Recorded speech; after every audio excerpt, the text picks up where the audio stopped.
Hey folks, this is Rhee with the Pawprint Animal Rescue Podcast with part 3 of our Bay Area Pet Fair interviews. We have some great organizations, some really good stuff that I learned. You always learn something new, and definitely learned a few things. So right now it's almost 5 p.m. on Saturday. The Saturday morning rush was insane. It was intense. It was probably 10 to 12. Then I took a break to watch Dr. Ian Dunbar and Jackson Galaxy. So by 3 o'clock, I was back in the exhibition halls, and it was just a lot slower, thank goodness, because I think everybody was a little bit overwhelmed by the sheer amount of people. But interestingly enough, at like 11:30, I went to go grab some food. There were 0 lines, and between like the hours of 1 and 3, I don't know if each of the food stands made all their money back, but they had lines just going on for days and days. So a really healthy lunch rush between the hours of 1 and 3 p.m. We have some great guests, and here they are right now. Say your first and last name. Elizabeth Young. And the organization you're with and where you are based. Palomacy Pigeon and Dove Adoptions, and we are throughout Northern California. We're foster home and aviary based. And you're a repeat guest. Yes, we're excited to be back. All right, great. So how has your Bay Area Pet Fair been so far? It has been fantastic. We love Pet Food Express's Bay Area Pet Fair. The energy here is wonderful. They take great care of us, and the crowds, we can't even keep up with all the questions and interests, so we love it. Last year, it was dogs, cats, birds, everybody in one exhibition hall. This year, it's cats, birds, and rabbits in a separate exhibition hall. How has that changed? I think it's great. It's a lot quieter for us. We don't have so much barking, and because people don't know about pigeons and doves and what happens to them and why they make great pets and why they need to be rescued, the ability to be able to speak and hear ourselves and answer questions is really important. So we love it, and we go visit the dogs, and we like having the cats and the rabbits and everything. Okay, great. So what makes adopting a bird of the type that you foster so special? Pigeons and doves are incredibly gentle birds. They're very low-key, they're low maintenance. We call them masters of the leisure arts. They're couch potatoes. They like to flirt and nap and lay in the sunshine or soak in their bathtub, and they fit into human life really well. They're quiet, they don't bite, and it's not like you're keeping a wild bird captive. All the birds that we rescue and place in homes are unreleasable. They must have a home, and so they're very grateful, and they're easy to live with and lots of fun. How do you find most of these birds? Because you foster and care for a lot of them. Yeah, our Palomacy, we're always full. We've been doing this 11 years. When we first started, we said 8 was full. We had a capacity for 8. Now we've got over 150, and we're beyond full, and that means that we have a waiting list of birds that need our help. Unfortunately, we're maybe the only devoted to pigeon and dove rescue organization in the country. People breed, use, and endanger pigeons and doves for their hobbies and their sports and their businesses. And unfortunately, it creates a lot of casualties. Many of those birds die out in the world alone, but some are lucky enough to be found injured or starving or lost and get to a shelter. But the shelters can't keep up with puppies and kittens, so they turn to us for the pigeon and dove rescue. And we get calls every day about people who found a lost racing pigeon or a white homer, which was used for a quote-unquote dove release. They don't all make it home, I'm sorry to say. Sometimes people buy little white ringneck doves or big king pigeons and think they can do a do-it-yourself dove release because they're beautiful white birds and they'll be fine and they'll just go home. No, they get injured, and if they're lucky, they get rescued. Right. What's the best way to find Palomacy online or on social media? Great question. So we're pigeonrescue.org, and I always like to say Palomacy, we had to invent that word because nobody was doing what we were doing. It's pigeon diplomacy. We have a very active Facebook group. We help people not only all over the country, but sometimes beyond with their pigeon and dove rescue needs. We are on Instagram at Pigeon Diplomacy, Twitter at Pigeon Diplomacy, Facebook, look for Palomacy. We're there. It's Palomacy, and pigeonrescue.org. Great. Any success stories that you'd like to share, either recent or in the past? Here are two right behind me. So our volunteers are often adopters, people who have adopted from us, and they come back, they bring their adopted birds.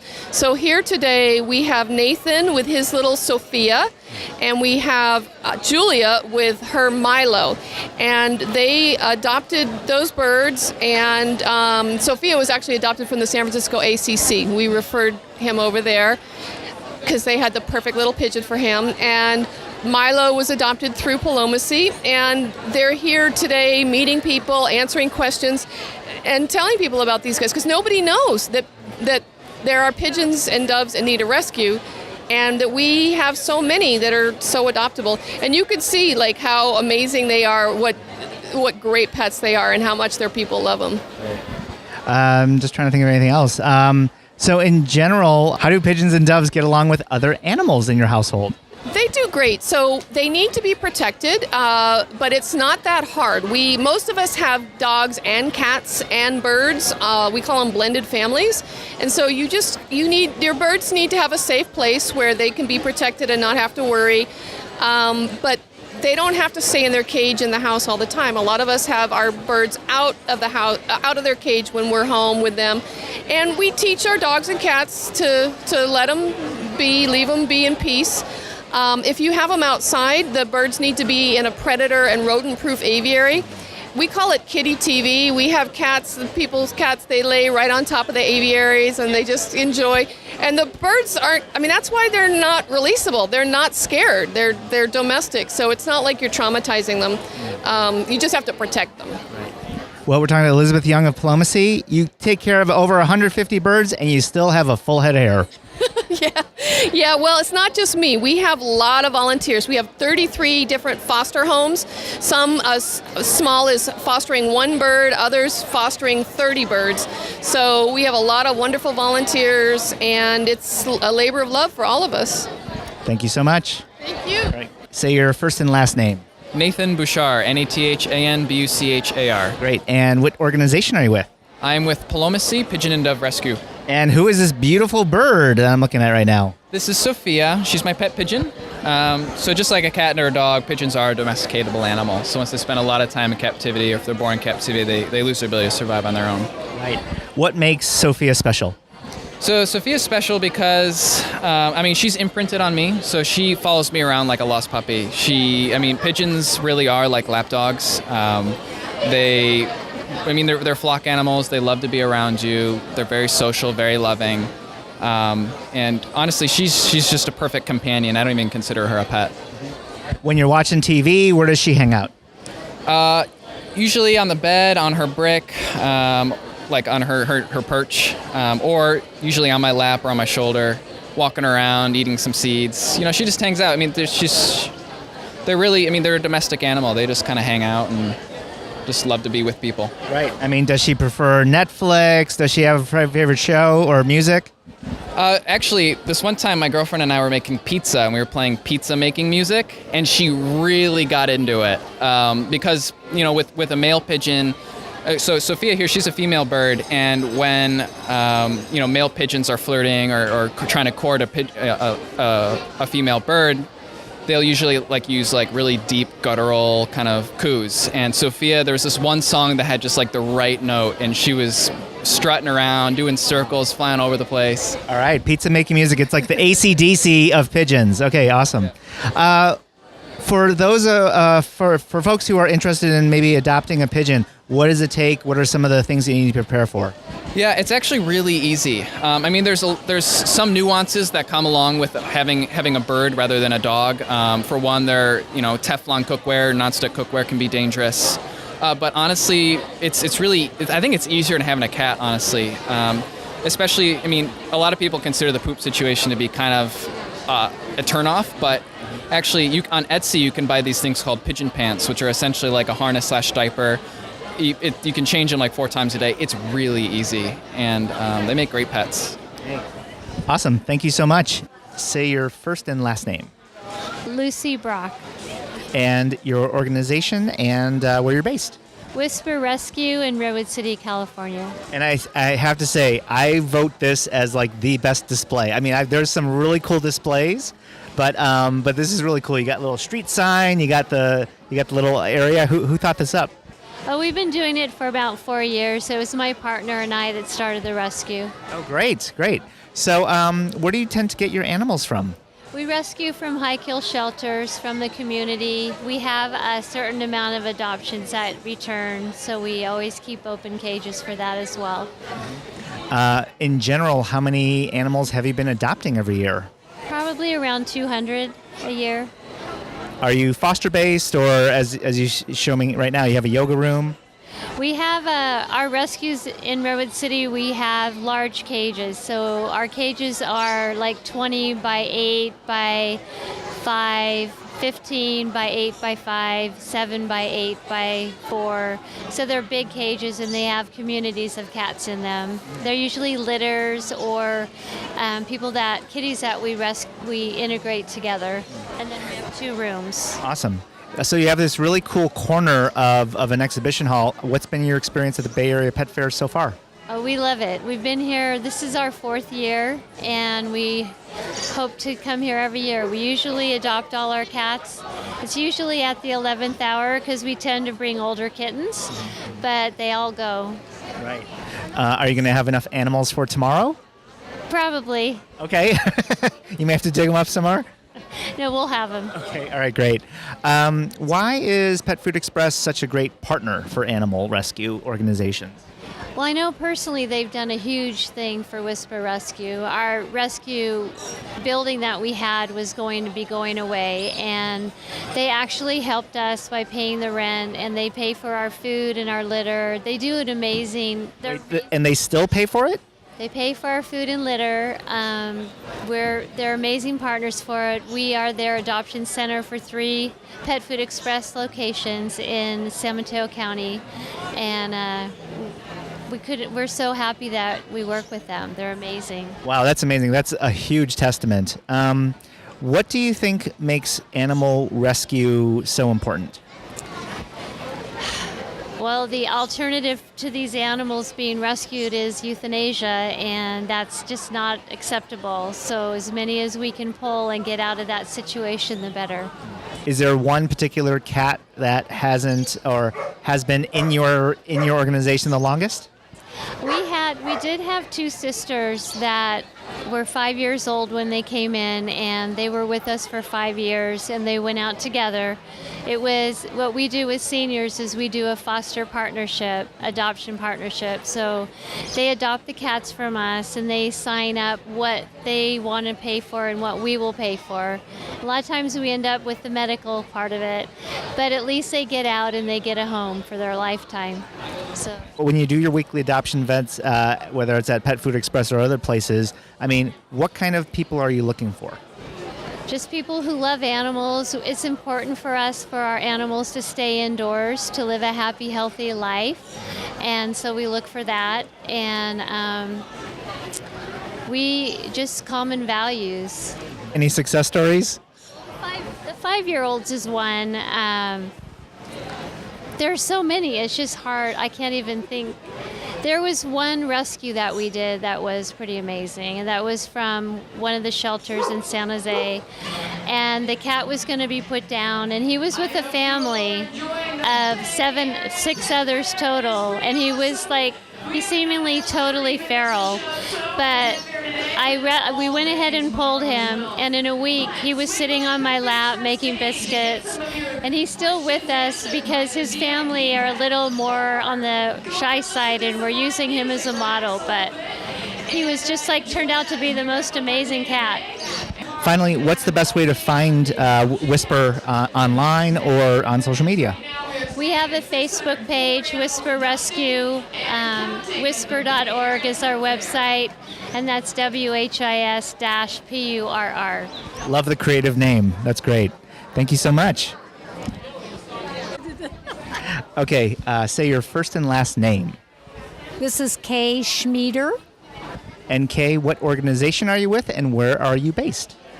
We're with Community Concern for Cats in Contra, Costa County. We have 3 adoption sites, Pet Food Express in Lafayette, Pet Food Express in Pleasant Hill, and Petco in Walnut Creek. Wow, you do a lot.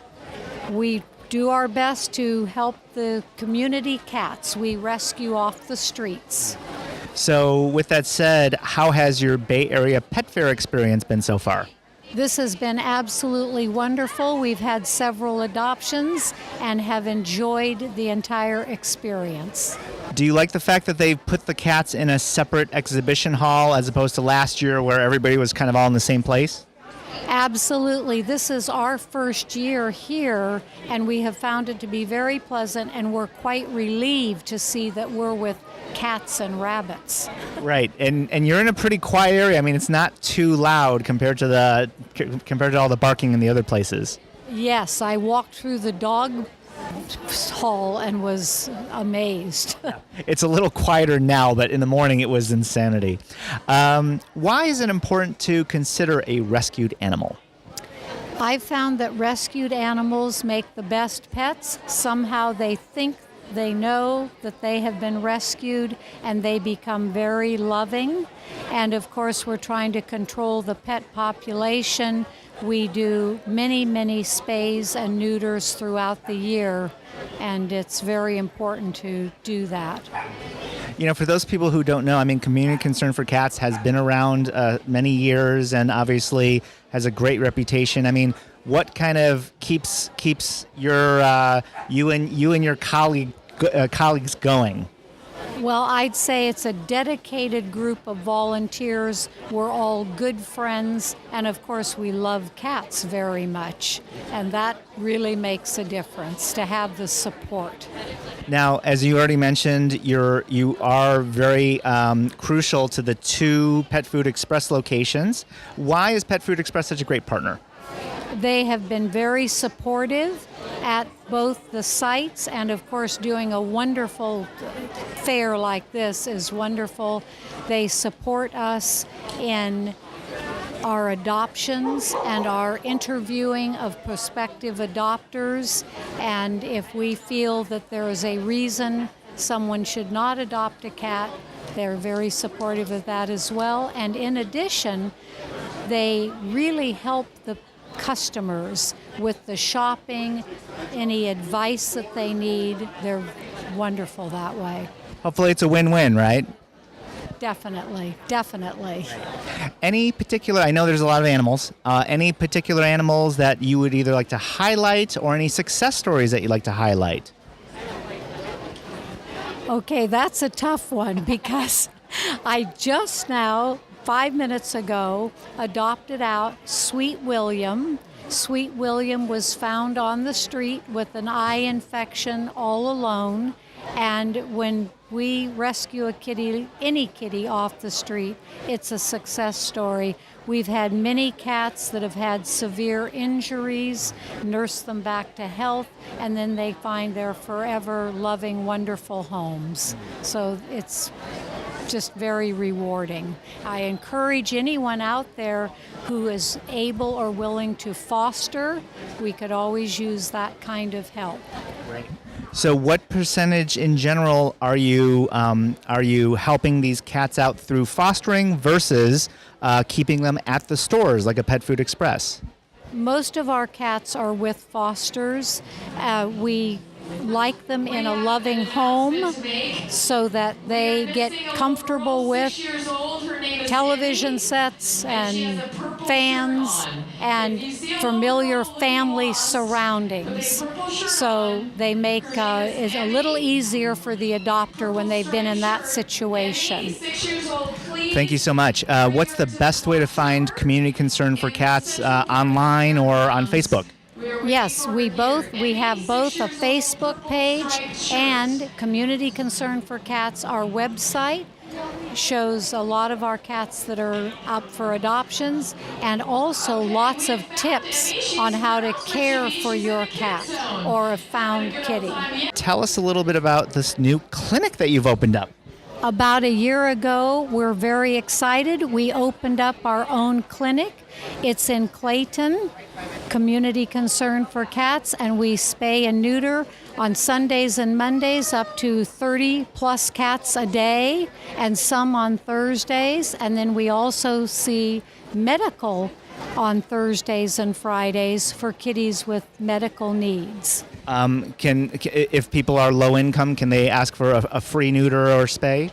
We always encourage neuters and spays, and yes, and we focus on rescuing off the streets, but we will also assist low income.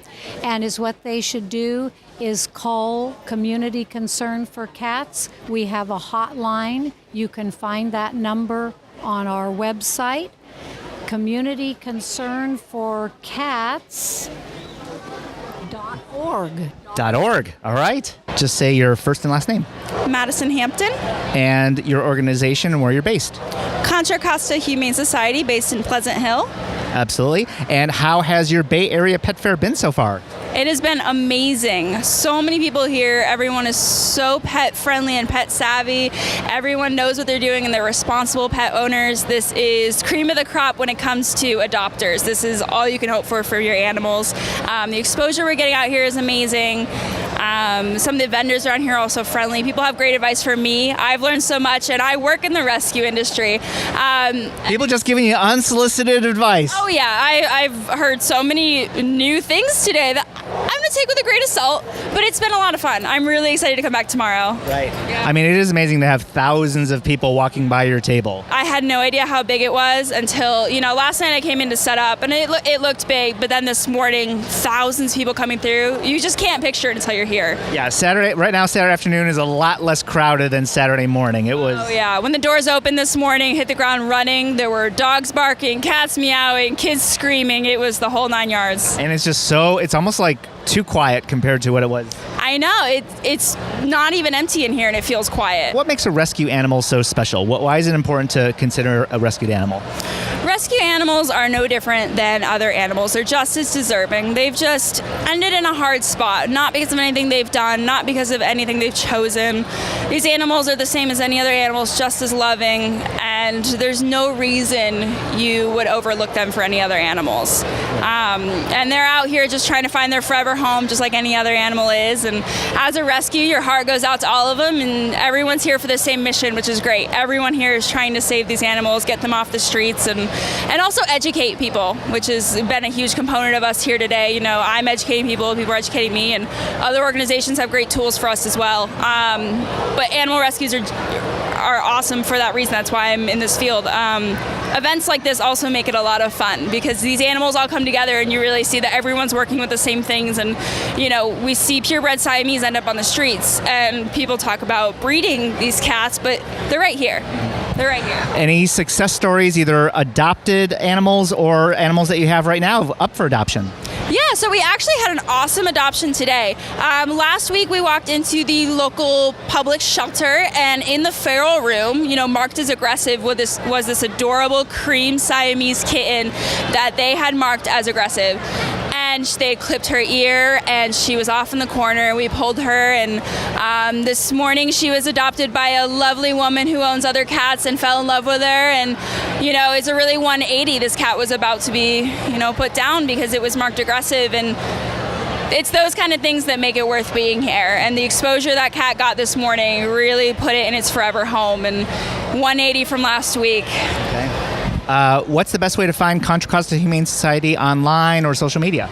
You can find us at cchumane.org or Facebook Contra Costa Humane Society. All right. Thank you so much. We just want to say thanks to all these awesome organizations who participated in the Bay Area Pet Fair here in beautiful Pleasanton, California.